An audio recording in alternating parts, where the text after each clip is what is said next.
সুপ্রিয় দর্শক আসসালামু আলাইকুম। যে যেখান থেকে আমার ভিডিওটি দেখছেন সবাইকে জানাই আন্তরিক শুভেচ্ছা। নতুন একটি ভিডিও নিয়ে আমি আবারও হাজির হলাম আপনাদের মাঝে।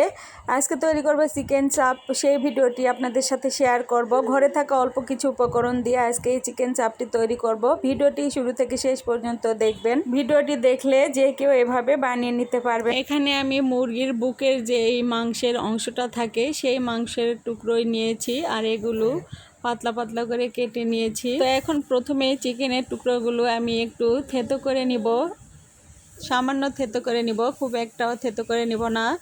আর থেতো করে নেওয়ার কারণ যে ভেতরে যেন মশলাগুলো ঢুকে যায় ভালোভাবে, সেজন্য একইভাবে সবগুলো টুকরো আমি থেতো করে নিয়েছি। তারপর এখানে আমি নিয়ে নিয়েছি হলুদ গুঁড়ো, মরিচ গুঁড়ো, লবণ, জয়ফল জয়ত্রীর গুঁড়ো, মাংসের মশলা, আর নিয়ে নিয়েছি আমার নিজের হাতে তৈরি স্পেশাল মাংসের মশলা।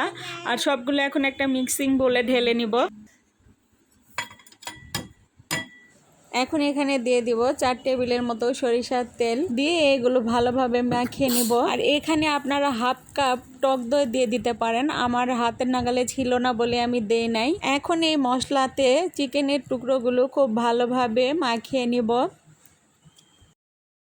আর চিকেনের টুকরোগুলো অবশ্যই আগে থেকে পানি ঝরিয়ে রাখতে হবে।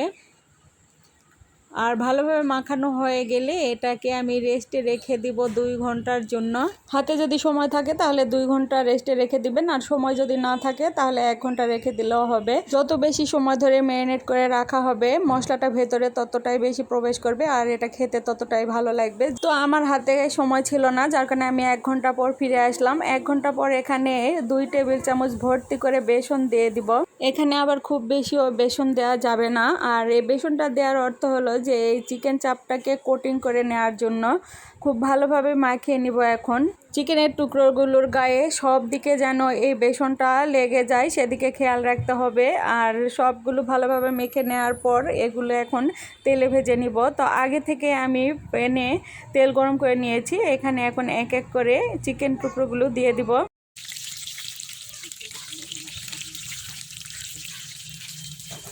আর এই সময় চুলার ফ্লেমটা লো টু মিডিয়ামে রাখতে হবে। যখন এগুলো একটা পাশ হালকা কালার হয়ে যাবে তখন এগুলো উল্টে নিব।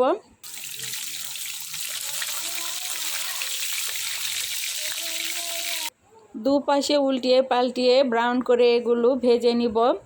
আর ভেতরটা যেন কাঁচা না থাকে সেজন্য অবশ্যই চুলার ফ্লেমটা লো টু মিডিয়ামে রাখতে হবে, নয়তো চিকেনের টুকরোগুলো আগে থেকে উপর থেকে ব্রাউন কালার হয়ে আসবে আর ভেতরটা হবে না। এজন্য এটা অবশ্যই শুরু থেকেই খেয়াল রাখতে হবে। তো যাই হোক, এখন আমার চিকেন চাপগুলো ভাজা হয়ে গিয়েছে, এগুলো এখন তুলে নিব। আর চিকেন চাপগুলোর কালারটা কেমন এসেছে তা তো দেখতে পাচ্ছেন, এগুলো কিন্তু খুব সুন্দর একটা কালার এসেছে। ঘরে থাকা উপকরণ দিয়ে খুব সহজেই এত সহজেই চিকেন চপ বানিয়ে নিতে পারেন যে কেউ। আজকের রেসিপিটি যদি ভালো লেগে থাকে তাহলে লাইক, কমেন্ট অ্যান্ড শেয়ার করে পাশে থাকবেন। যদি আমার ফেসবুক পেজ থেকে ভিডিওটি দেখে থাকেন তাহলে পেজটিকে ফলো করে দিবেন, আর ইউটিউব চ্যানেল থেকে দেখে থাকলে অবশ্যই চ্যানেলটিকে সাবস্ক্রাইব করে দিবেন। সবাই সুস্থ থাকবেন, ভালো থাকবেন, সবার জন্য শুভকামনা রেখে আজকে এ পর্যন্তই। আবারও দেখা হবে নতুন কোনো ভিডিও নিয়ে। আল্লাহ হাফেজ।